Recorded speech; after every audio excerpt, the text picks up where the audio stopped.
नमो भगवते वासुदेवाय। ओम नमो भगवते वासुदेवाय। ओम नमो भगवते वासुदेवाय। ओम अज्ञानतिमिरन्धस्य ज्ञानाञ्जनशलाकया चक्षुरुन्मिलितं तस्मै श्रीगुरुवे नमः। तो आज स्पेशल डे है और जैसा अभी हम सब ने प्ले देखा, चैतन्य महाप्रभु और नित्यानंद प्रभु की कृपा से जगाई और बधाई का उद्धार हो गया। पापी पापी तापी यथ जिलो हरि नाम उद्धार ही। तो आज का दिन हमारे लिए बहुत विशेष है और विशेष इसलिए भी है, वाकई में विशेष है। वैसे तो आज क्या है, आज होली भी है, पर होली करके विशेष नहीं है, क्योंकि अगर होली में इतने लोग यहाँ पर इकट्ठे होते तो मतलब समझ में आता है। पर भगवान का गुणगान सुनने के लिए एक भगवान के कार्यक्रम में अगर इतने लोग, वो भी पटियाला से, अपना समय निकालकर सब एकत्रित हुए हैं, तो इस पे सोचने वाली बात। तो एक्चुअली चैतन्य महाप्रभु को महावदन्य अवतार बोलते हैं, मोस्ट मर्सीफुल इनकारनेशन, सभी अवतारों में से मोस्ट मर्सीफुल। तो एक्चुअली जैसे केशवानंद प्रभु जी के साथ भी हमारी क्लासेस होती हैं, तो हमेशा मतलब मैं ये सोच ही रहा था कि मोस्ट मर्सीफुल कैसे है।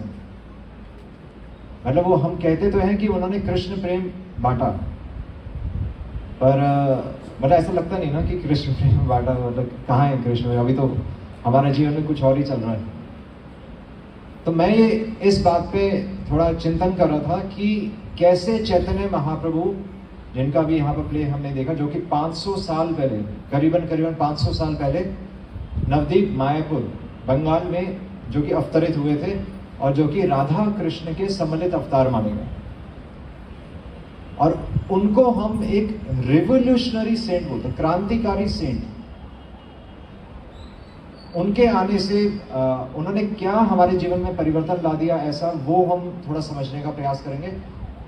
एक झलक उसकी ये है कि हम सब आज यहाँ पर उपस्थित हैं।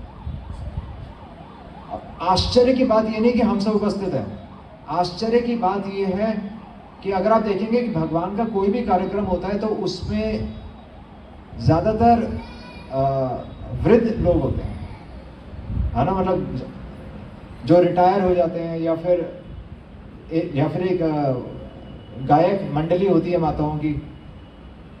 पर यहाँ पर ऐसा नहीं है, और यहाँ पर आप देखेंगे जितने माताएं हैं उतने ही पिता तो नहीं है, प्रभु जी हैं।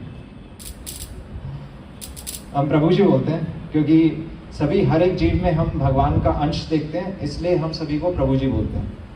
और सभी माताओं में माता का अंश है, तो माताएं हैं ही, वो तो एक ब्रह्मचारी के लिए सभी माताएं हैं। तो जितनी माताएं हैं उतने ही प्रभु जी हैं।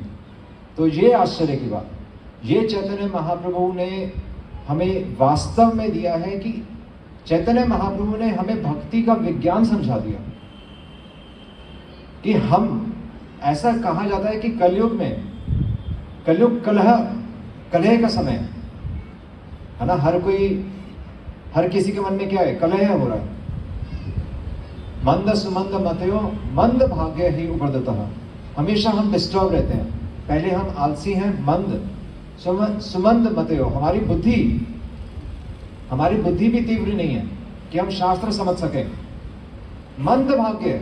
उसके बाद अगर हम समझने का प्रयास भी करें तो बहुत सी ढोंगी संस्थाएं हैं जो कि कहती हैं, वो हम अभी डिस्कस करेंगे कि चैतन्य महाप्रभु ने हमें कहाँ जाने से रोका। भक्ति क्या नहीं है, ये चैतन्य महाप्रभु का कंट्रीब्यूशन, वरना भगवान का नाम तो पहले भी लोग लेते थे। और ये जब हमें समझ में आएगा भक्ति क्या नहीं है, तब वास्तव में आज की युवा पीढ़ी भगवान को वैज्ञानिक रूप से देखेगी और भगवान को एक्सेप्ट करेगी। ये हमें समझना है।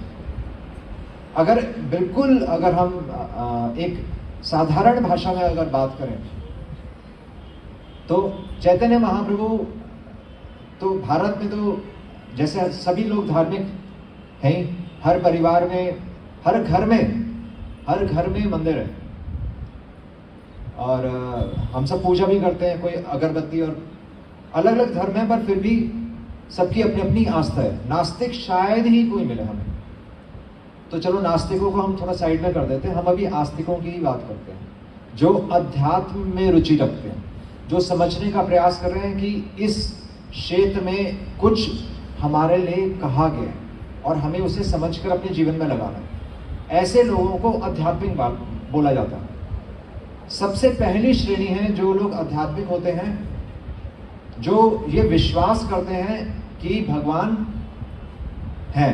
पहले तो एक स्तर ये आएगा कि भगवान है, तो ठीक है भगवान है, ठीक है, पर भगवान है तो हमारा जीवन भी चल रहा है तो कोई दिक्कत नहीं है।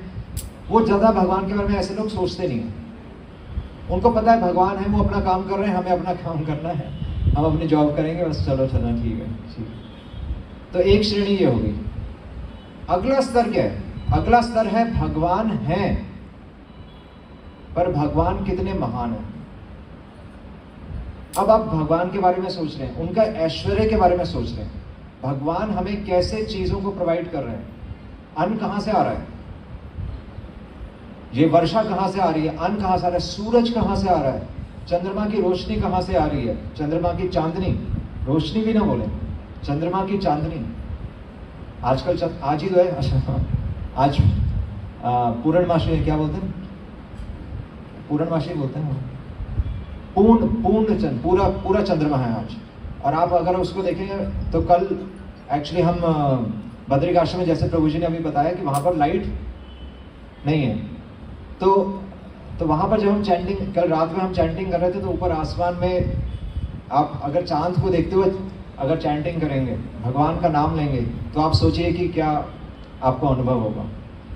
तो पॉइंट ये है कि भगवान तो हैं, पर कोई इस बात पे चिंतन करता है कि भगवान किस प्रकार हमारे जीवन में, भगवान हमें खाने के लिए दे रहे हैं, भगवान हमारे जीवन की व्यवस्था कर रहे हैं, हम जॉब नहीं कर रहे, या हम अपने परिवार के लिए नहीं कमा रहे, ये गलत धारणा है।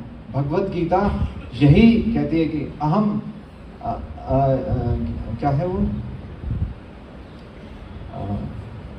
कर्ता अहम इति मन्यते, ये गलत धारणा है जो कि भगवत गीता बताती है कि हमें लग रहा है कि हम काम कर रहे हैं, पर एक्चुअली अगर मैं अपना हाथ उठाना चाहूं और अगर मेरे को बुखार हो जाए, मैं अपना हाथ भी नहीं उठा सकता। हालांकि मेरे को हो सकता है भगवत गीता मैंने कई बार पढ़ी हो सकता है मैंने सारे शास्त्र पढ़े हो, पर अगर मेरे को जुकाम हो जाए, क्या मैं यहाँ पर लेक्चर दे सकता हूँ? जुकाम किसके हाथ में है? या मेरा मन नहीं करे, अगर बताइए सब कुछ ठीक है पर मेरा मन नहीं कर रहा, तो यही तो है, डिप्रेशन यही है। आपके पास सारी चीजें हैं, आपका शरीर बिल्कुल ठीक है, आपका घर में सारी सुविधाएं उपलब्ध है, पर इंटरेस्ट नहीं है काम। तो ये कौन देख रहा है? ये कोई केमिकल इम्बैलेंस नहीं है, हर चीज के पीछे कारण है। अब ये दूसरा स्तर हो गया कि भगवान हमारा जीवन चला रहे।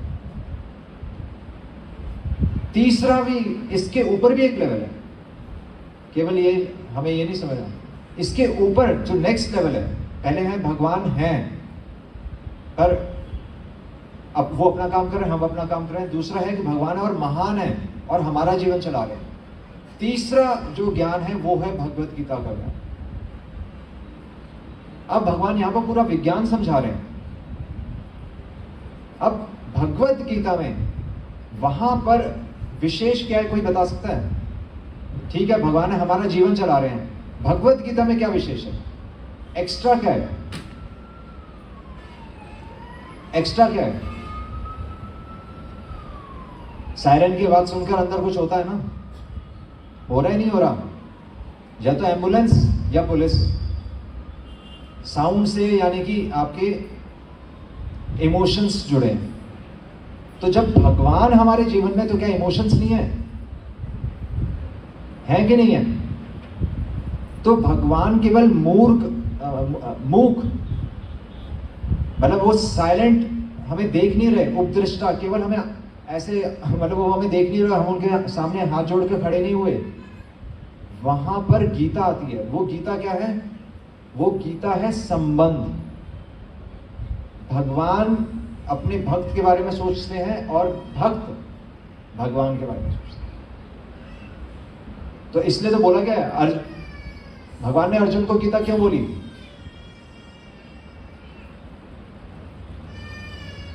भगवान कह रहे हैं कि तुम मेरे प्रिय सखा हो और मेरे प्रिय मित्र हो। तो वहां पर संबंध आ रहा है। तो भगवान तो थे पहले भी, पर गीता बताती है कि भगवान और भक्त के बीच में संबंध है। तो ये संबंध, अभी हमारा संबंध किससे है? हमारा गीता का लेवल है कि नहीं? अब ये बताइए, क्या गीता का लेवल है हमारा? क्या कहते हैं? क्या हमने भगवान से संबंध बना लिया है? हाँ, मतलब वास्तव में अगर सोचें तो संबंध किससे बना हुआ है? अभी तो संसार से बना हुआ है। हम किसके घर में दो मेहमान आ जाएं तो आपका घर पूरा उथल पुथल हो जाता है, नहीं होता? बल्कि घर में अगर हम कीर्तन भी रखवाएं तब भी हमें मेहमानों की चिंता रहती है। भगवान की चिंता कोई नहीं करता है ना। जब मेहमान चले जाएंगे, अरे भगवान के आगे से प्लेट तो उठा लो, और दिया पता नहीं कहाँ जा रहा है, फूल पता नहीं कहाँ जा रहे हैं, भगवान की ड्रेस तो वो तो चलो प्रोग्राम के बाद चेंज करेंगे। मतलब ऐसा हो सकता है। मतलब ऐसा मैं नहीं कह रहा कि सबके साथ ऐसा होता है, मैं अलग अलग स्तर बता रहा हूँ, अलग अलग लेवल्स हम डिस्कस कर रहे हैं। तो संबंध अभी हमारा संसार से, इसलिए हम डिग्रीज के पीछे भागते हैं, इसीलिए हम LPA के पीछे भागते हैं। LPA पता है ना? LPA लैक्स पर एनम, कितने पैसे कमाते हैं। अगर पैसे नहीं कमाते तो बेकार है। क्या भक्ति कर रहे हैं, सब टाइम वेस्ट कर रहे हैं। इसके भी एक बाद लेवल है। गीता भी चरम लेवल नहीं है, क्योंकि हमें कहां तक पहुंचना है? चैतन्य महाप्रभु तक पहुंचना है। गीता तो पहले 5000 साल बोली गई थी।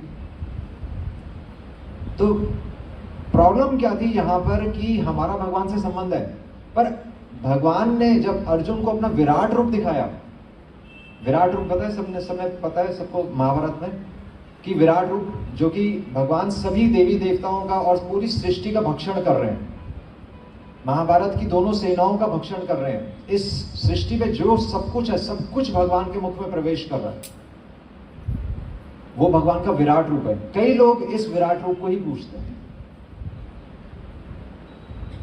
तो वहां पर अर्जुन भगवान के विराट रूप को देखकर क्या हुआ था? अर्जुन को डर गया। अर्जुन भगवान के विराट रूप को संभाल नहीं पाया, क्योंकि अर्जुन का संबंध सखा भाव में था। तो भगवान को हो सकता है जब हम भगवान के आगे, जब हम मंदिर जाते हैं, तो हो सकता है हम भगवान से जब संबंध बनाते हैं, तो हो सकता है हम भगवान को अभी हम ऐश्वर्य के सिद्धांत में देखते हैं। अभी भगवान को देखकर हम भगवान को या तो पिता के रूप में देखते हैं या एक राजा के रूप में देखते हैं। तो इसलिए कहा गया है कि राधा कृष्ण के दर्शन नहीं करते, हम लक्ष्मी नारायण के दर्शन करते, क्योंकि नारायण से ऐश्वर्य भाव प्रकट होता है। नारायण वहां पर वैकुंठ में होते हैं, जो कि अपना ऐश्वर्य भाव व्यक्त करते हैं। इसलिए हम जैसे जो नगण्य जीव हैं, तो वो तो भगवान के आगे हाथ ही जोड़ेंगे। तो जब भगवान राजा हैं, तो हम भगवान के आगे केवल दास का संबंध बनता है। इसलिए हम भगवान की सेवा करते हैं। इसलिए सब भगवान की सेवा करने के लिए यहीं पर सब भगवान की सेवा कर रहे हैं। तो अभी हमारा संबंध वास्तव में अगर हम देखें तो राधा कृष्ण से नहीं, अभी हमारा संबंध लक्ष्मी नारायण से, और लक्ष्मी नारायण से हमारा संबंध दास्य भाव में, कि हम अपने आप को भगवान के दास मानते हैं, और इस दास भाव को हमें बढ़ाना होता है। तभी हम सेवा का कंसेप्ट आया, जो पंजाब में किसी को एक्सप्लेन करने की जरूरत नहीं। सेवा इसलिए हम करते हैं, और इसलिए भगवान के चरणों पे हमेशा ध्यान लगाना है। भगवान के मुख पर ध्यान लगाने के लिए मना किया गया है, भगवान के चरणों पे ध्यान लगाने के लिए कहा गया। इनफैक्ट जो श्रीमद् भागवतम है, श्रीमद् भागवतम के पहले जो तो स्कंद है, तो वो ये भगवान के चरण ही दर्शाते हैं कि जब हम भगवान की महिमा समझेंगे, तब तो भगवान की सेवा करने का की इच्छा करेगी। तो अर्जुन भयभीत हो गया भगवान के विराट रूप को देखकर, क्योंकि उसका संबंध भगवान से सखा भाव में था। तो वहां पर भी तो जो सखा भाव है, अब चैतन्य महाप्रभु ने क्या कहा? चैतन्य महाप्रभु ने कहा कि हम भगवान से वही संबंध हम भगवान से अलग अलग रसों में बना सकते हैं। केवल दास्य भाव नहीं, केवल ऐश्वर्य, हम भगवान को ऐश्वर्य की दृष्टि से ना देखा, बल्कि उन्होंने राधा कृष्ण के सिद्धांत को प्रस्तुत किया, राधा कृष्ण की लीलाओं को, और उसके पीछे जो सिद्धांत है उसको हम तक लेकर आए चैतन्य महाप्रभु। और स्वयं चैतन्य महाप्रभु भक्त अवतार, एक भक्त के रूप में एक भक्त को किस प्रकार राधा कृष्ण की सेवा करनी चाहिए, किस प्रकार राधा कृष्ण की लीलाओं को समझना चाहिए, ये चैतन्य महाप्रभु का योगदान है। और चैतन्य महाप्रभु ने केवल शांत रस, दास्य रस ही नहीं, बल्कि तो वात्सल्य रस और माधुर्य रस तक भी एक्चुअली चैतन्य महाप्रभु ने अपनी शिक्षाओं में इनको बताया, हमें समझाया कि रूप गोस्वामी के माध्यम से, सनातन गोस्वामी के माध्यम से, जीव गोस्वामी के माध्यम से जो हमें भक्ति के जो शास्त्र मिले हैं, उसमें इसका पूरा विस्तार से विवरण है कि किस प्रकार भगवान अपने भक्त से संबंध बनाते हैं। केवल एक शर्त है, भगवान कृष्ण ने जब गीता का ज्ञान दिया तो वहां पर एक शर्त रखी थी अर्जुन के सामने। वो शर्त क्या थी? गीता के स्तर तक एक शर्त थी। वो शर्त क्या है? सर्वधर्मान परित्यज्य माम एकम शरणम व्रज। भगवान ने कहा मेरी शरण तुम्हें लेनी पड़ेगी। जब तक तुम मेरे शिष्य नहीं बनोगे तब तक वास्तव में, इसलिए कुरुक्षेत्र के युद्ध में भी भगवान के रहते हुए भी हर कोई भगवान को नहीं पहचान सकता। श्रील प्रभुपाद लिखते हैं कि उस समय लोग कृष्ण को भगवान के रूप में नहीं पहचान पाए, क्योंकि भगवान ने तो दुर्योधन के सामने भी अपने आप को प्रस्तुत कर दिया था। एक तरफ नारायणी सेना रखी थी और दूसरी तरफ बोला था चाहे तुम मुझे ले लो, पर दुर्योधन ने नारायणी सेना ले ली। तो भगवान हमारे सामने भी होंगे, हो सकता है हमें नजर नहीं आए, क्योंकि हमारा संबंध कहां से है? इस संसार से। पावर से संबंध है हमारा इमोशन से अभी संबंध नहीं है। इसलिए चैतन्य महाप्रभु ने बोला कि जब भगवान कृष्ण इस धरातल पर आए थे तो उन्होंने एक कंडीशन रखी थी कि तुम मेरी शरण लो। पर चैतन्य महाप्रभु जब इस धरातल पर 500 वर्ष पहले आए तो चैतन्य महाप्रभु ने ऐसी कोई शर्त नहीं रखी, बल्कि ये पूरा भक्ति का पूरा विज्ञान, तो ऐसा कहा जाता है कि हम जैसे अयोग्य, जो हम योग्यता अयोग्यता ना करें विचार, कि हमारी योग्यता या हमारी अयोग्यता के बारे में ना देखते हुए उन्होंने भक्ति के ज्ञान को सभी में बांट दिया। जब चैतन्य महाप्रभु यहाँ पर थे तो जिस प्रकार हमने देखा अभी प्ले में, तो चैतन्य महाप्रभु ने हर किसी को भगवान का नाम और कृष्ण प्रेम वास्तव में बांटा था। और यहाँ तक कि जंगल पे जो शेर, चीते और अन्य पशु पक्षी थे, वो सब भगवान का नाम पाकर भगवान के चैतन्य महाप्रभु के साथ कीर्तन कर रहे थे। जब झारीखंड के वनों में चैतन्य महाप्रभु वहां से गुजरे थे, ऐसा विवरण आता है। तो जहां एक तरफ जो कृष्ण भगवान हमें आत्मा के स्तर पर लेकर आते हैं, परमात्मा के स्तर पर लेकर आते हैं और हमें शरणागति लेने के लिए हमें कहते हैं, ऑर्डर करते हैं, बल्कि लास्ट श्लोक है वो ऑर्डर करते हैं, भगवान कृष्ण हमें ऑर्डर कर रहे हैं कि सर्वधर्मान परित्यज्य माम एकम शरणम व्रज, कि तुम मेरी शरण में आओ। अहम त्वं सर्वपापेभ्यो मोक्षयिष्यामि मा शुचा, डरो मत, मेरी शरण में आओ। तो कुछ लोग, जैसे हम जिनको मायावादी कहते हैं, तो वो इस स्तर तक ही आकर कई बार रुक जाते हैं और वो कहते हैं कि बस अब भगवान का एक ब्रह्म का अनुभव करो, आंखें बंद करो और अब सब चीज तुम्हें अपने आप प्रकट हो जाएगी। तो वहीं पर चैतन्य महाप्रभु क्या कहते हैं? चैतन्य महाप्रभु कहते हैं कि नहीं, आंखें बंद मत करो। आंखें बंद करनी है तो किसके लिए आंखें बंद करो? संसार के लिए आंखें बंद करो, क्योंकि आंखें वापस खोलनी पड़ेंगी। कहां के लिए आंखें खोलनी पड़ेंगी? आध्यात्मिक जगत को देखने के लिए आपको आंखें खोलनी पड़ेंगी। ऐसा नहीं है कि भगवान कोई ज्योति है और कोई हमें कोई उनका कोई आकार नहीं है और कोई उनकी लीलाएं नहीं है। भगवान की लीलाएं, भगवान के पास टाइम्स, भगवान अपने सखाओं के साथ, अपने माता पिता के साथ, भगवान गोपियों के साथ हर समय अपने धाम में लीलाएं करते रहते हैं। और इसीलिए बोला जाता है कि वृंदावन में कृष्ण कभी अकेले नहीं होते।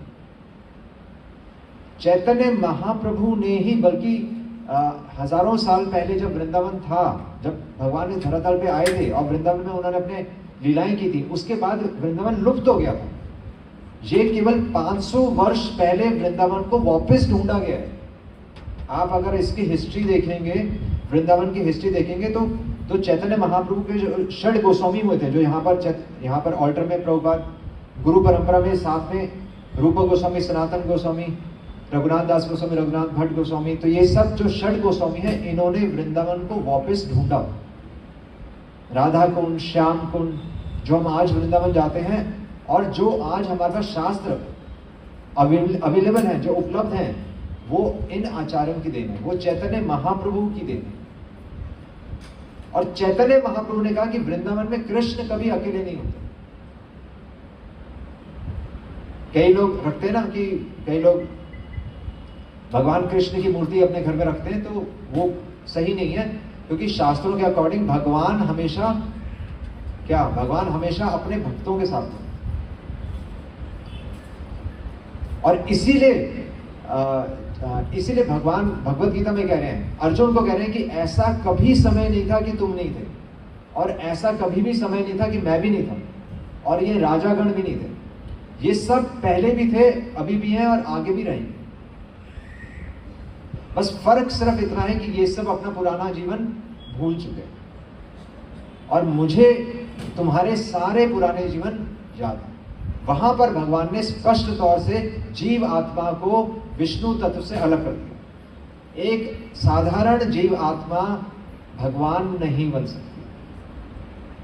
भगवान होते हैं जो कि बचपन से ही भगवान होते हैं, जिन्होंने गोवर्धन पर्वत उठा लेते हैं। उनको योग सिद्धि करने की भी आवश्यकता नहीं है। वो गुरु भी धारण करते हैं, जत जत आचरति श्रेष्ठ, कि जैसा वो आचरण करेंगे वैसा वैसा दुनिया उनको फॉलो करेगी। इसलिए वो गुरु का धारण करते हैं। नहीं तो वो बचपन से, वो तो 3 महीने की उम्र में उन्होंने पूतना का वध कर दिया। अगर उन्हें शिक्षा लेने की जरूरत थी तो 3 महीने में क्या कर रहे थे वो? तो चैतन्य महाप्रभु ने बताया कि भगवान की स्पिरिचुअल वर्ल्ड, आध्यात्मिक जीवन में भी विविधता है। वहां पर हमें आंखें बंद करने की जरूरत नहीं पड़ेगी। और बल्कि चैतन्य महाप्रभु ने हमें किस चीज से बचाया? चैतन्य महाप्रभु ने हमें मायावाद से बचाया, जो ये कहते हैं कि हम खुद भगवान बन सकते हैं। चैतन्य महाप्रभु ने हमें किससे बचाया? चैतन्य महाप्रभु ने बताया कि एक साधारण उदाहरण, कि लोग अध्यात्म की तरफ आकर्षित क्यों होते हैं। वो कहते हैं कि ये संसार मेरे को बहुत डिस्टर्ब कर रहा है और मेरे को माइंड कंट्रोल करना है, नहीं कंसंट्रेशन बढ़ानी है।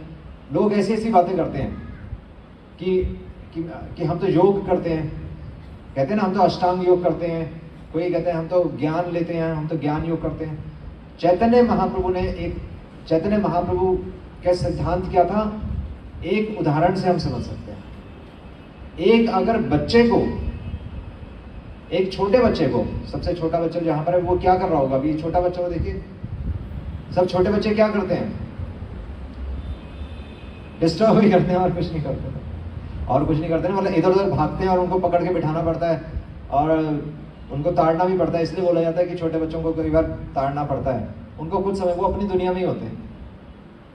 तो आप छोटे बच्चे का मन नियंत्रण में कैसे करेंगे? आप ये बताइए।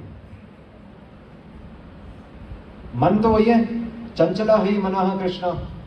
भगवान अर्जुन को कह रहे हैं, भाई अर्जुन कह रहे हैं कि मेरे से मन कंट्रोल में नहीं होता, मैं वायु के वेग को कंट्रोल में कर सकता हूं पर मन के वेग को कंट्रोल में नहीं कर सकता। अर्जुन ने बोल दिया।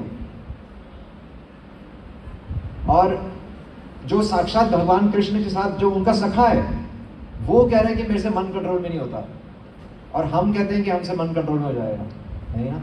तो भगवान कह रहे हैं कि चंचला ही मनः कृष्ण। पर उदाहरण तो ये है कि अब बच्चे का मन कैसे कंट्रोल में करें? छोटा सा बच्चा, छोटे से बच्चे से खिलौना लेकर दिखा दीजिए, उसका खिलौना, आप उसे कोई भी तर्क दे दीजिए, कुछ भी बता दीजिए, उसका खिलौना छीन सकते हैं? नहीं छीन सकते, पर आप छीन सकते हैं। बच्चा तो नहीं सुन रहा ना कोई? पता नहीं ना, हमने बोला तो था बच्चे सुनते हैं। अभिमन्यु ने सुन लिया था तो ये भी सुन लेगा। वैसे सुनते हैं बच्चे, सब सुनते हैं। इसलिए तो बोला था कि घरों में जो माता पिता करते हैं, बच्चे वो अपने आप उनमें संस्कार आ जाते हैं। आपको चाहे लगेगा कि बच्चा नाम भगवान का नाम नहीं ले रहा, पर बच्चे ने वो सारी चीजें देख ली। हमें भी अपने बचपन का याद है। एवं केशव प्रभु बता रहे थे कि उन्हें याद है, ये जब वो 6 महीने के थे तभी का याद है। तो अब चलो, मतलब ये चीजें तो हैं। तो बच्चे से खिलौना छीनना हो तो क्या करें? उसे एक बढ़िया खिलौना दे दो, उसे एक अच्छा खिलौना दे दो, दूसरा खिलौना दे देगा वापस। तो चैतन्य महाप्रभु का सिद्धांत यही है कि प्रभुपाद वही समझा रहे हैं कि हमें आर्टिफिशियल पिंचिंग ऑफ नोज, आजकल सब ये करते हैं ना, अनुलोम विलोम और जिम्नास्टिक्स और पार्क में आकर हा हा हा हा हा, वो सब करने की जरूरत नहीं है। और भी क्या करते हैं? तो कई लोग ज्ञान योग करते हैं, कई लोग कर्म योग करते हैं, कई लोग अष्टांग योग करते हैं, अलग अलग योग सिद्धियां करते हैं। पर चैतन्य महाप्रभु का सिद्धांत क्या है? भक्ति योग। भक्ति योग सिंपल प्रोसेस है कि हम बच्चे को एक बढ़िया खिलौना दे देंगे, उससे वो अपना पुराना खिलौना छोड़ दे। परम दृष्टवा निवर्तते। आप एक हायर गोल अगर किसी को दिखा देंगे, अगर आप किसी को उसका बेनिफिट, अगर आप किसी व्यक्ति को उसका बेनिफिट अगर आप समझा देंगे, तो वो व्यक्ति अपने आप खुद ब खुद करने लगेगा। जैसे बचपन में हम ब्रश नहीं करते थे या स्कूल नहीं जाते थे, पर जैसे जैसे बच्चा बड़ा होता है फिर समझ जाता है, नॉलेज से वो समझ जाता है कि ब्रश करना मेरे हित में, स्कूल जाना मेरे हित में है। तो कॉलेज में फिर अटेंडेंस नहीं होती ना, फिर उनको पता है कि अपना भी उसको पता है कि कितना मेरे को अटेंड करना है, कितना नहीं अटेंड करना। सिंपल। तो भगवान ने बताया, चैतन्य महाप्रभु ने बताया, भक्ति योग आपको अलग अलग क्रियाएं करने की जरूरत नहीं है। कोई क्रिया योग कुछ करने की जरूरत नहीं है, कोई मेडिटेशन करने की जरूरत नहीं है। भक्ति केवल एक सिंपल प्रोसेस है, आपको भगवान की सेवा में अपने आप को लगा, अपने इन्हीं इंद्रियों से। ऋषिकेण ऋषिकेश सेवते, सिंपल। तो उदाहरण दिया था अम्बरीश महाराज का, अपनी आंखों से भगवान के सुंदर विग्रहों का आप दर्शन करिए। आंखें कंट्रोल कर रही है ना, कुछ अच्छा देखने का मन करता है तो भगवान के विग्रहों को देखिए। अगर आपको घूमने का मन करता है तो भगवान के धाम जाइए। अगर आपको अच्छा खाने का मन करता है, अगर आपको चाट पापड़ी खाने का मन करता है, तो एक तो है कि घर पे चाट पापड़ी बना सकते हैं, और भगवान मतलब भगवान को अच्छा बनाकर खिलाइए। चाट पापड़ी खाना मना नहीं है, पर स्वतंत्र रूप से अगर आप चाट पापड़ी खा रहे हैं तो वो उसी प्रकार हो गया कि बच्चा चाट पापड़ी खाकर आ गया, माता पिता को नहीं पूछा उसे, है कि नहीं? तो माता पिता को जो बच्चा पूछेगा तो वो माता पिता की आंखों में कैसा होगा? सिंपल। इसीलिए भगवान को पहले भोग लगाया जाता है। हर चीज भगवान को आप पहले भोग लगाएंगे। अपनी इंद्रियों को हम भगवान की सेवा में नियुक्त इसी प्रकार करते हैं। हाथ से भगवान का मंदिर साफ करिए। अगर आपके पास इंटेलिजेंस है तो शास्त्रों को समझिए, नॉलेज लीजिए। अगर आपको संगीत सुनने का मन है तो भगवान का गुणगान सुनिए। इस प्रकार जब हम अपनी इंद्रियों को भगवान की सेवा में लगाएंगे, एक हायर, जब आप टेस्ट लेंगे, जब हमने प्ले देखा तो हालांकि बहुत ही सिंपल प्ले था, पर इस प्ले को देखकर एक मन में आपको संतुष्टि हुई नहीं हुई, है ना? वैसे हम पूरी दुनिया में ढिंढोरा पीटते रहते हैं कि हम फलाना घूमने गए और हमने फलाना नया फोन खरीदा, हमने नया लैपटॉप लिया, है ना, हमने नई गाड़ी खरीदी, पर उससे संतुष्टि नहीं मिलती। संतुष्टि भगवान के नाम से ही मिलती है। बल्कि श्रील प्रभुपाद भगवद गीता के 17वें अध्याय में लिख रहे हैं कि हमारे पास इतने विभिन्न शास्त्र हैं ही क्यों? इन शास्त्रों में ऐसी कथाएं हैं जिनको सुनकर मन संतुष्ट हो जाता है। आप दूसरे को भी बताएंगे, उसको भी संतुष्ट कर देंगे, और बल्कि अपना अहंकार जाता रहता है, झूठा अहंकार। तो ये चैतन्य महाप्रभु ने बताया। चैतन्य महाप्रभु हमें ध्यान के मार्ग से, हमें जो फल श्रुति है, जो वेदों में जो फल श्रुति के बारे में चर्चा है कि व्रत रखने से आपको ये फल मिलेगा, ये फल मिलेगा, उस मिश्रित भक्ति से चैतन्य महाप्रभु ने हमें बचाया। बल्कि चैतन्य महाप्रभु ने यहाँ तक, ऐसा नहीं है कि चैतन्य महाप्रभु ने राधा कृष्ण की लीलाओं को प्रकट किया तो चैतन्य महाप्रभु हमें सहजे या हमें भगवान की अंतरंग लीलाओं के बारे की तरफ हमें आकर्षित कर रहे हैं। ऐसा नहीं है, क्योंकि भगवान की तो सभी तरह की लीलाएं हैं ना। भगवान ने गोलोक धाम में सभी तरह की लीलाएं की, क्योंकि वो तो भगवान है। अगर हमारा ये प्रश्न है कि भगवान ने ये लीलाएं क्यों की, तो इसका एक ही उत्तर है। कोई बता सकता है कि भगवान ने ये लीलाएं क्यों की? आकर्षण एक उत्तर प्रभुपाद कह रहे हैं कि हमें आकर्षित करने के लिए। वो तो बात सही है, क्योंकि हम जाने ही वहां चाहते हैं। हम चाहते ही हैं किम अन्नत काम है तो कम। इस पूरे संसार में काम वासना चल रही है और कुछ नहीं चल रहा। इसलिए भी एक उत्तर तो ये है कि इसलिए भी भगवान ने वो लीलाएं की कि अगर आप टॉप मोस्ट टेस्ट को भी अगर आप ढूंढ रहे हो, अगर इस संसार में आप उस रिलेशनशिप को भी ढूंढ रहे हो, तो वो भी भगवान कह रहे हैं कि वो भी मैं एंजॉय करता हूँ। मतलब भगवान अपनी लीलाओं से आकर्षित करके हमें ट्रिक करना चाहते हैं। पर वैसे अगर ये वास्तव में अगर हम ये समझें कि भगवान ने ये लीलाएं क्यों की, और अगर ये हमारा प्रश्न है कि भगवान ने ये लीलाएं क्यों की, तो इसका एक ही उत्तर है। कोई देना चाहेगा? इसका एक ही उत्तर है कि हम द्वेष करते हैं। भगवान ने लीलाएं कर ली और मैंने नहीं की, मैं भी करूंगा। यही तो है। हमें ये प्रॉब्लम नहीं कि भगवान ने लीलाएं की, प्रॉब्लम ये है कि हम क्यों नहीं कर रहे। आप हम सही से समझ सकते हैं, क्योंकि ये तो हमारा जीवन ही है। आप किसी को गाड़ी में बैठे देखेंगे तो वो थोड़ी अच्छा व्यक्ति अच्छा लगेगा। आप अपने आप को गाड़ी में बैठा हुआ वो देख रहे हैं, इसलिए वो गाड़ी अच्छी लग रही है। अगर आपने कोई खूबसूरत हार देखा है, आजकल तो वैसे कोई हार पता नहीं खरीदते, चलो कोई खूबसूरत आपने कोई ड्रेस देखी है, तो उस ड्रेस में हम खुद को देखते हैं, और दूसरा व्यक्ति इसलिए नहीं अच्छा लग रहा होता क्योंकि द्वेष है। तो वही द्वेष, उस द्वेष के कारण ही हम यहां पर भगवान की सेवा करके ही, बल्कि भगवान की महिमा समझ के जब हम भगवान की सेवा करते हैं तो हमारा द्वेष खत्म होता है। क्योंकि जिससे द्वेष करते हैं उसी की अगर हम सेवा कर दें, ऐसा होता है ना, जिससे लड़ाई होती है, अगर आप उसी के पास जाकर आप उससे सॉरी बोल दें तो एकदम से सब चीज घुल मिल जाती है। तो इसी प्रकार भगवान कह रहे हैं कि येन केन प्रकारेण तुम मुझसे जुड़ो और धीरे धीरे तुम शुद्ध हो जाओ। और इसीलिए भागवत का ये प्रमाण है, कृते यत ध्यायते विष्णु। कृते मतलब क्रिया, कौन सी क्रिया थी? कृते यत ध्यायतो विष्णु। तो सतयुग में कृते यत ध्यायतो विष्णु, सतयुग में ध्यान योग था। जब व्यक्ति 1 लाख साल जीता था तो विश्वामित्र मुनि 60,000 साल तपस्या कर रहे थे। कृते यत ध्यायते विष्णु, आगे क्या है?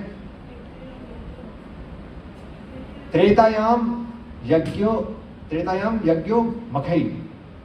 त्रेता युग में यज्ञ होता था। अलग अलग जगह जो हम आजकल जो हम गृह प्रवेश में करवाते हैं, जो भी श्राद्ध में करवाते हैं, वो आज का युग का प्रोसेस नहीं है, ये भागवत का प्रमाण है। और इसलिए हमें पता है वहाँ पर नकली चीज़ें यूज होती हैं, यहाँ तक कि ब्राह्मण भी नकली होते हैं, और हमें पता है फटाफट हाथ धो के जल्दी निकलोगे, ऐसे ही होता है। कृते या ध्यायते विष्णु त्रेतायाम यज्ञो मखई द्वापरे परिचर्यायाम। द्वापर युग में भगवान की विग्रहों की सेवा थी, भगवान के विग्रहों की सेवा। जो आप देखेंगे प्राचीन मंदिर में भगवान के विग्रह होते हैं, और भगवान को उठाया जाता है, भगवान को सुलाया जाता है, और भगवान को उठते ही सुबह जूस चाहिए होता है, या सुबह उठ के मंगल आरती में उन्हें मीठा प्रसाद चाहिए होता है, दोपहर में उन्हें मतलब दिन में 8 बार उन्हें भोग लगता है, 5 बार उनकी आरती होती है। और आप जब भगवान के दर्शन बंद हो तो हम भगवान को प्रणाम भी नहीं कर सकते। भगवान को प्रणाम करने की भी विधि है, आपको शुचि मुचि करनी पड़ती है भगवान के आगे जाने से पहले। भगवान को प्रणाम करने की, हम सीधा प्रणाम नहीं कर सकते, बल्कि गुरु के माध्यम से प्रणाम करना होता है। इतनी सारी चीज़ें, किसी को कुछ नहीं पता, और सबके घर में मंदिर है, और इसीलिए किसी का जीवन परिवर्तित नहीं होता, क्योंकि हमने कभी समझने का प्रयास नहीं किया।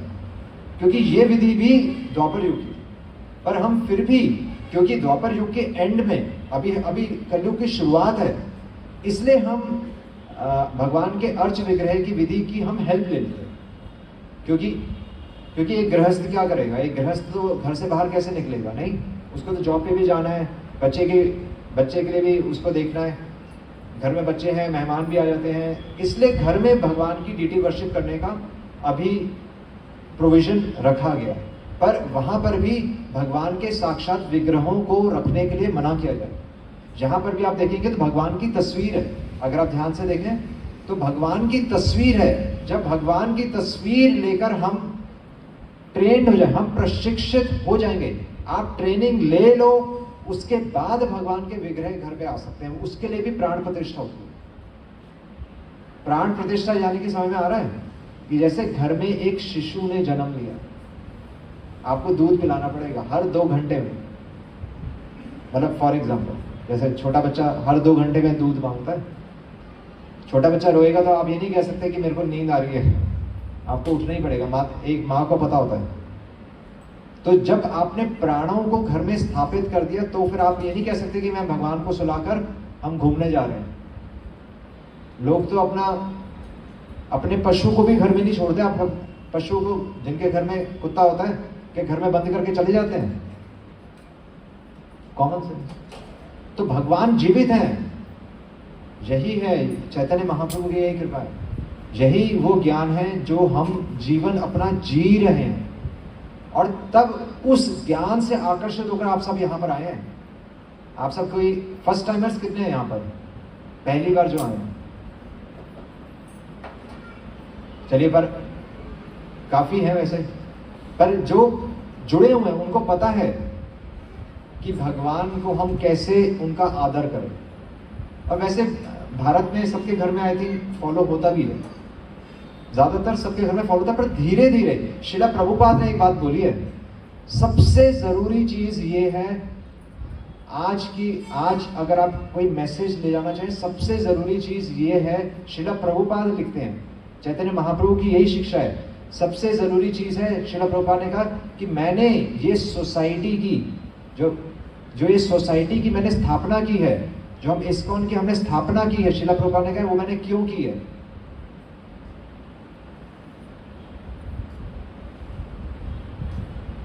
श्रील प्रभुपाद ने बताया कि इस सोसाइटी की स्थापना मैंने इसलिए की है क्योंकि जिनकी श्रद्धा भगवान में है, जो ये विश्वास करते हैं कि भगवान जीवित हैं, जो ये विश्वास करते हैं कि महाभारत का युद्ध हुआ था, कुरुक्षेत्र वास्तव में है और भगवान हमारा जीवन चला रहे हैं, जिनकी ये श्रद्धा है, उनकी श्रद्धा बचाने के लिए। हम यहां पर किसी अभक्त को भक्त बनाने नहीं आए हैं। एक्चुअली हम जो अपने जीवन से भगवान को धीरे धीरे अलग करते जा रहे हैं, धीरे धीरे यही हो रहा है। पहले सबका एक जॉइंट फैमिली थी, अब न्यूक्लियर फैमिलीज हो गई ना, अलग कर दिया हमने। हमारे जीवन में यही सब चीजें थी, यही सब वैल्यूज थी, पर हमने अलग कर दिया। चैतन्य महाप्रभु की कृपा से आज हमें ये विश्वास वापस आ, और ये कब आएगा? जब हम मेडिटेशन छोड़ें कि मैं करके दिखाऊंगा। जब हम ज्ञान में घुसना छोड़ेंगे। ज्ञान ठीक है, हम भी ज्ञान लेते हैं, हम भी भगवत गीता का ज्ञान लेते हैं, पर ज्ञान को हम अनुकूल रूप से भगवान की सेवा में लगाते हैं। हम पंडित नहीं बनना चाहते, हम भगवान को कुछ आउटपुट देना चाहते हैं। बल्कि भगवान कृष्ण ने तो ब्राह्मण की कृष्ण बुक में जो भागवत में आता है कि ब्राह्मण की पत्नियों को भी, ब्राह्मणों को जो कि वेदों के अनुसार जो यज्ञ कर रहे थे, कृष्ण भगवान ने उन पर कृपा नहीं की, बल्कि ब्राह्मण की पत्नियों पर पहले कृपा। तो आदौ श्रद्धा ततः साधु संग। अगर थोड़ी सी भी श्रद्धा है, आदौ श्रद्धा ततः साधु संग, आपको इमीडिएटली साधु संघ के पास जाना चाहिए। साधु संघ क्या है? चैतन्य महाप्रभु ने बताया, हमारे शास्त्रों में भी आ रहा है, अवैष्णव मुखो गिरणाम पूतम हरि कथामृतम, कि अवैष्णव के मुंह से हरि कथा नहीं सुननी चाहिए। जो हमें पता है, अभी किसी ने सुबह ही बताया कि कोई भागवत कथा या प्रोग्राम करने के लिए किसी मंडली को 3 लाख रुपए देकर कोई किसी ने बुलाया। ऐसी हमने सुना नहीं है। कोई 25 लाख मांगता है, कोई 3 लाख मांगता है, कोई मतलब सबके अपने अपने क्या है, सर्कल रेट्स चल रहे हैं। जो जितना फेमस हो गया उसका रेट बढ़ता रहता है। ये भक्ति नहीं है। अवैष्णवो मुखोद्गिरणाम पूतम हरि कथामृतम श्रोतव्यम न कर्तव्यम, ऐसा सुनना नहीं चाहिए। सर्प उच्चिष्टो यथापह, जिस प्रकार एक सांप दूध में अगर मुंह मार जाए तो उस दूध को कोई पिएगा? वो दूध विषैला हो जाता है। इसी प्रकार भगवान की कथा के पीछे अगर जहां पर धन राशि लगी है, जहां पर चलो हमने यूज कर ली धन राशि, पर अगर हम किसी को बकायदा लोग बैंड बाजे के साथ लेकर आते हैं, आजकल तो यही सब चलता है, पीछे से यहाँ पर कुछ सुनाएंगे और पीछे से फिर म्यूजिक चलेगा, टिंग टिंग टिंग टिंग। सुनने में अच्छा लगता है पर मैसेज नहीं होगा। आपको रोना भी आ जाएगा। रोना तो चलो संसार को देखकर भी आता है। और पॉइंट ये है कि हमारा जीवन नहीं बदलेगा। अगर वास्तव में हमने हरि कथा सुनी तो जीवन बदला किसी का। पर चैतन्य महाप्रभु की कृपा से, श्रील प्रभुपाद और चैतन्य महाप्रभु के पार्षदों की कृपा से, नित्यानंद प्रभु की कृपा से, गुरु तत्व की कृपा से हमने भगवत गीता का ज्ञान अपने जीवन में लगाया और जीवन बदल। सिंपल। तो ये चैतन्य महाप्रभु का योगदान है, जो करोड़ों वर्षों से भगवान का नाम हर कोई ले रहा था पर जीवन किसी का नहीं बदला था। भगवत गीता हर किसी के घर पर थी, पर जिस प्रकार श्रील प्रभुपाद ने चैतन्य महाप्रभु के इस मिशन को हमें समझाया और व्यवहारिक रूप से, जिससे हम उसको अपने जीवन में भी लगा सकें, उस प्रकार जब हम इसको अपनाएंगे तो हमारे जीवन में बदलाव आए। ये चैतन्य महाप्रभु का योगदान है। और इससे भगवान की सेवा करने से हमारी चेतना शुद्ध होगी। ऑटोमेटिक आप अपनी इंद्रियों को भगवान की सेवा में लगाएंगे, धीरे धीरे अपने आप जो गलत विचार हैं हमारे अंदर से साफ होते हैं। चेतो दर्पणा मार्जन, चैतन्य महाप्रभु ने शिष्टाष्टकम दिया है, 8 श्लोक दिए थे चैतन्य महाप्रभु ने। उसमें सबसे पहला श्लोक यही था, चेतो दर्पणा मार्जन। भगवान का नाम लेने से हमारा हृदय का मार्जन होता है। जिस प्रकार साबुन से हम शरीर को साफ करते हैं, उसी प्रकार जितना आप भगवान का नाम लेंगे, जितना आप माला पे, बल्कि विधि पूर्वकम, भगवान भगवत गीता में कह रहे हैं कि विधि पूर्वक, जो विधि पूर्वक मेरा नाम लेगा, बल्कि संख्या पूर्वक, केवल विधि पूर्वक नहीं बताया, संख्या पूर्वक। इसलिए माला में आप हमेशा देखें वहां पर मोती होते हैं, आप गिन सकते हैं कि आपने कितनी माला की। जो भगवान का नाम विधि पूर्वक लेगा वो इस भवसागर से बाहर।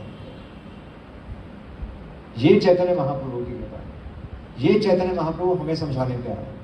और इसीलिए यहाँ पर श्रील प्रभुपाद लिख रहे हैं कि मन को हमें कंट्रोल करने की आवश्यकता नहीं है। भक्ति योग में आपको मन को कंट्रोल में करने की आवश्यकता नहीं है। भक्ति योग में आप जितना भगवान का श्रवण करेंगे, श्रवणम कीर्तनम विष्णु स्मरणम, किसका स्मरण आना चाहिए? विष्णु कृष्ण का स्मरण आना चाहिए। अगर आपने कोई कथा सुनी है तो आपको जोक पे हंसना नहीं है। अगर लोग कथा में जोक ही सुनाते रहते हैं कई बार, पर स्मरण आना चाहिए विष्णु का। जोक सुनने के लिए नहीं बैठे। ये मनुष्य जीवन एकमात्र अवसर है, अपॉर्चुनिटी है। केवल मनुष्य जीवन ही एक अपॉर्चुनिटी है 84 लाख योनियों में, जिसमें हम जन्म मृत्यु के चक्र से इस ज्ञान को लेकर निकल सकते हैं। और बल्कि इस ज्ञान को लेकर हमें खुद भी नहीं निकलना। जन्म सार्थक करी कर परोपकार। हम खुद बाहर निकलेंगे तभी तो आप किसी और की मदद करेंगे। श्रील प्रभुपाद ने कहा this is the highest welfare activity for the society. लोग समाज सेवा करते हैं। चैतन्य महाप्रभु ने बताया कि ये हाईएस्ट वेलफेयर एक्टिविटी है। क्यों? आप सोशल कॉज देखिए। सोसाइटी आज पूरी डिसअरे, मिसडायरेक्टेड सिविलाइजेशन। बच्चे माता पिता के काबू में नहीं है। जो टीचर्स हैं वो भी अपने प्राइवेट ट्यूशंस पढ़ा रहे हैं। नेता तो करप्ट है। पर जो भगवान का ज्ञान लेता है वो सही मायने में सोशल लाइफ जीता है। हम आपके बेनिफिट के लिए बोल रहे हैं ना, आपके बेनिफिट के लिए बोल रहे हैं और 1 रुपया भी नहीं ले रहे। और आप भी यहाँ पर इतने लोगों ने, यहाँ पर इतने भक्तों ने सेवा की, तो ये सब हमें अवसर मिला है कि हम अपने आप को प्यूरिफाई कर सकें भगवान के जेन्युइन प्रोग्राम से जुड़कर, केवल और केवल हरे कृष्ण का नाम लेकर। आज की तारीख में भी इस्कॉन को इस्कॉन के नाम से नहीं जाना जाता, हरे कृष्णा वालों के नाम से जाना जाता। तो ये चैतन्य महाप्रभु, ये श्रील प्रभुपाद की देन। तो सोशल एस्पेक्ट पे आप देखिए, भक्त वास्तव में सोसाइटी का बेनिफिट कर रहे हैं। और एजुकेशनल, चैतन्य महाप्रभु की एजुकेशनल मूवमेंट है। वास्तविक शिक्षा क्या है? आजकल के लोग शिक्षा लेकर घमंडी हो जाते हैं। आप किसी लॉयर से बात करके देख लीजिए, आप किसी डॉक्टर से बात करके देख लीजिए। मेरे को पता, मैं भी डॉक्टर था। हम तो किसी से नहीं, किसी को नहीं लगाते थे। और पर रियल एजुकेशन क्या है? जो एक व्यक्ति को खुद अपना विस्मरण कराता है। अगर नॉलेज लेकर हम अपने आप को भूल रहे हैं, हमारा झूठा अहंकार खत्म हो रहा है, तो वो वास्तविक नॉलेज। तो शिक्षा कौन ले रहा है? वास्तव में हम शिक्षा ले रहे हैं और हम शिक्षा दे भी रहे हैं फ्री ऑफ कॉस्ट। और किसको बचा रहे हैं? किसको बचा रहे हैं? आपके घर में जो बच्चे हैं उन्हीं को बचा रहे हैं हम। ये जो ब्रह्मचारी आश्रम है, ये ट्रेनिंग पीरियड है। इससे डरने की आवश्यकता नहीं है। हमारे वर्णाश्रम धर्म में ही ये लिखा है कि पहले 25 साल बच्चे को ट्रेनिंग मिलनी चाहिए थी। उसे पता था, होना चाहिए था स्त्री को किस नजर से देखना है। वो तो शिक्षा कहाँ है? कौन बता रहा है? स्मार्ट एजुकेशन, स्मार्ट क्लासेस कहाँ है? Smart board. क्यों बेवकूफ बना रहे हैं लोग हमें? और क्यों हम लाख लाख रुपए फीस दे रहे हैं? बच्चा तो स्मार्ट नहीं बना, वो पैसा देकर स्मार्ट बन गया। ऐसे ही है, फ्री में इंटरनेट देकर वो स्मार्ट बन गए और हम फ्री में इंटरनेट लेकर गधे बन गए। तो फ्री में इंटरनेट में क्या देखेंगे? सबको पता है सब क्या देखते हैं, बोलने की आवश्यकता नहीं है। If you want to know a person, give him power. आप किसी बच्चे के हाथ में मोबाइल फोन दे दीजिए, जब तक वो छोटा बच्चा है तब तक वो कार्टून्स देखेगा। जैसे ही बड़ा होगा वो, हम भी क्या हैं? हम भी बच्चे हैं, हमारे पास भी खिलौने हैं। हम अपने खिलौनों से बाहर नहीं निकले अभी तक। ये चैतन्य महाप्रभु समझाने आए। इसलिए चैतन्य महाप्रभु को रिवोल्यूशनरी स्टेट बोला। एजुकेशनल मिशन है ये, ये शिक्षा का अभियान है, वास्तविक शिक्षा है ये, केवल कथाएं नहीं है ये। Social cause, educational cause, cultural cause. वास्तव में हम अपने माता पिता की सेवा कर रहे हैं। जो घर में बैठे हैं वो तो माता पिता से दूर भागता है, सबको पता है। हम वास्तव में माता पिता की सेवा कर रहे हैं। हमने वास्तव में माता पिता के लिए अपने पास उनको रखने के लिए घर बनाए। आप आकर देखिए बद्रिकाश्रम में, हम तो वहां पर परिवारों को बुला रहे हैं, आप आकर रहिए, पर लोग नहीं निकलना चाहते।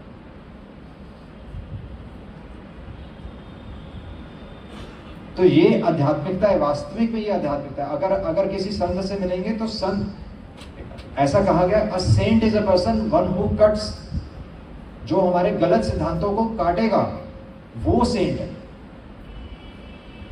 अगर हमें पहले भी रोना आ रहा था, अभी भी रोना आ रहा है, तो वो सेंट नहीं है, उसका वो काम नहीं है, उसने वेस्ट हो गया उसका। अगर ये बातें हमारे दिल को दहला नहीं रही तो फिर वेस्ट है यहाँ पर बैठना। हम प्रसाद खाने थोड़ी आए हैं, नहीं, क्या प्रसाद खाने के लिए आए हैं यहाँ पे? इसलिए बोला था मुखा प्रसादा, प्रसाद मिले ना मिले, ये प्रसाद जरूर मिलना चाहिए।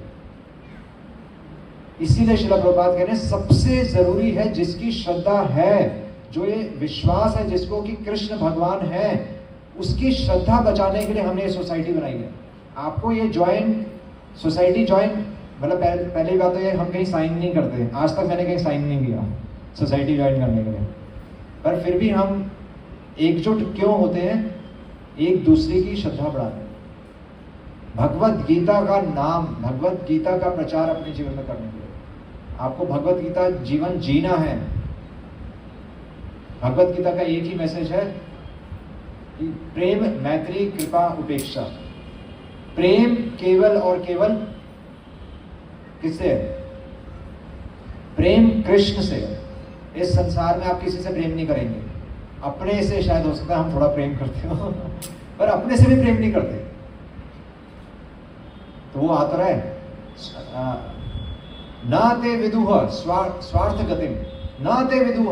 शास्त्र कह रहे हैं कि हम नहीं जानते, ना ते विदुह, विदुह मतलब नहीं जानते, कि तुम अपना स्वार्थ भी नहीं जानते। स्वार्थ गति, जहां तुम्हें जाना तुम वो भी नहीं जानते। इसलिए कह रहे हैं नूनम प्रमत्ता, पागल है ये लोग। शास्त्र कह रहे हैं, भागवत कह रही है, भागवत जो हम भागवत कथा घर में कराते हैं, नूनम प्रमत्तः कुरुते विकर्मः, विपरीत कर्म करते हैं ये लोग। इसीलिए हमने बाल कटवा लिए। अगर किसी का ये प्रश्न है कि हमने बाल क्यों नहीं रखे, क्योंकि लोग अपने अहंकार से जीते हैं। बाली में हमारा अहंकार है ना, झूठा अहंकार। इसलिए मंदिर में आते हुए स्त्रियां, जो यहां पर नहीं किया हुआ, पल्लू रखती हैं, क्योंकि हमें कोई नहीं देखना चाहिए, हम इंपॉर्टेंट नहीं है। शास्त्र ये बता रहे हैं, ये शरीर इंपॉर्टेंट नहीं है, ये शरीर खत्म हो जाएगा। तपो दिव्यम पुत्र का ये सत्वम आत्मशुद्धेत। ऋषभ देव कह रहे हैं तपस्या करो, ये शरीर मिला है तो तपस्या करो। समझो कि ये जीवन क्यों मिला है। एनिमलिस्टिक सिविलाइजेशन नहीं जियो, a civilization of cats and dogs. Srila Prabhupada कहते हैं कुत्ते और बिल्लियों का समाज है हमारा। तो ये समझो, ये भगवद गीता एक्चुअली हमें हिलाने के लिए आई है। अभी भी अगर हम नहीं हिल रहे तो फिर एक और फेस्टिवल निकल गया, एक और दिन निकल गया। शास्त्र कह रहे हैं हर सूर्योदय के साथ हमारा एक दिन और कम हो गया, पर भक्त का दिन कम नहीं होता। ये भगवत गीता का मैसेज है हमें। इसीलिए हमने यहाँ पर बुक स्टॉल लगाया। ये बुक स्टॉल बेचने के लिए नहीं है, मतलब ये कोई पैसा कमाने का तरीका नहीं है, कोई ऐसा ना समझे। शिक्षा से ही the force of literary incarnation can change the entire world. Pen is mightier than the sword. एक कलम एक तलवार से ज्यादा धारधारी होती है। बच्चों को अगर आपको कोई गिफ्ट देना है तो भगवत गीता दीजिए। अगर बच्चों को रियली में आप प्यार करते हैं तो भगवत गीता का ज्ञान दीजिए। बाकी सब चीजें क्या है, अनित्य हैं, खत्म हो जाएंगी। आप कर लीजिए, कुछ भी दे दीजिए। प्रेम, प्रेम भगवान से, मैत्री भक्तों से, कृपा जो अज्ञानी है उन पे कृपा करो, भगवत गीता का ज्ञान दो। उपेक्षा जो द्वेषी हैं, हमेशा से द्वेषी लोग रहते हैं जो आपको नीचे खींचेंगे, जो द्वेषी हैं उनकी उपेक्षा करो, कुछ मत करिए। सैकड़ों लोग हैं जो कि भगवान का ज्ञान समझना चाहते हैं, जो इंतजार कर रहे हैं कि कौन हमें यह चीज बताएगा। हमने मेडिकल लाइन ये सब करने के लिए, हमने प्रसाद खाने के लिए नहीं छोड़ी। ये जो सैफरन रंग है, क्या है ये? गेरुआ रंग नहीं है ये फायर है, फायर। आग है, आग। गलत सिद्धांतों को जलाने के लिए है आग। Fire, fire with emotions. आग भी है और इमोशंस भी हैं। रस आस्वादन, प्रेम प्रचार, पाषाण दलन, दोनों चीजें होंगी। पाषाण दलन यानी कि अग्नि से हमारे गलत सिद्धांत जलेंगे, और प्रेम का प्रचार, भगवान के प्रेम का प्रचार होना चाहिए। ये चैतन्य महाप्रभु ने हमें शिक्षा दी। घरे घरे जाई, घरे घरे जाई, ये ऑर्डर है। घरे घरे जाई नहीं, शायद रिक्वेस्ट है। हमारे लिए रिक्वेस्ट है, भगवान का ऑर्डर है, पर हम रिक्वेस्ट के लिए लेंगे, नहीं तो हम भगवान को रिजेक्ट कर देंगे। अरे ऑर्डर कैसे दे रही है? घरे घरे जाई, मांगी यही भिक्षा। अगर आपको भिक्षा मांगना है तो कोई अनाज मत मांगो, कोई फ्रूट मत मांगो। अगर आपको किसी संत को कुछ देना है तो पैसे मत दो। क्या दो?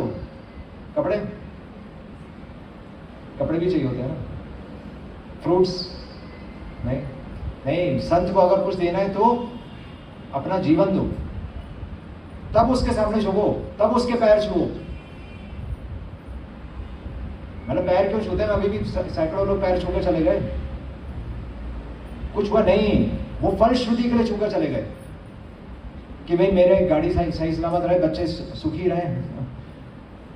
वो अपने जीवन जीकर चला गया, संत के पास कभी आया ही नहीं वो। घरे घरे जाई, मांगी यही भिक्षा। बोलो कृष्णा, भजो Krishna, fill in the blanks. करो कृष्ण शिक्षा। यस, आप सब एजुकेटेड है नहीं? कोई अनपढ़ है तो हाथ खड़ा करे, कोई अनपढ़ है तो हाथ खड़ा करे।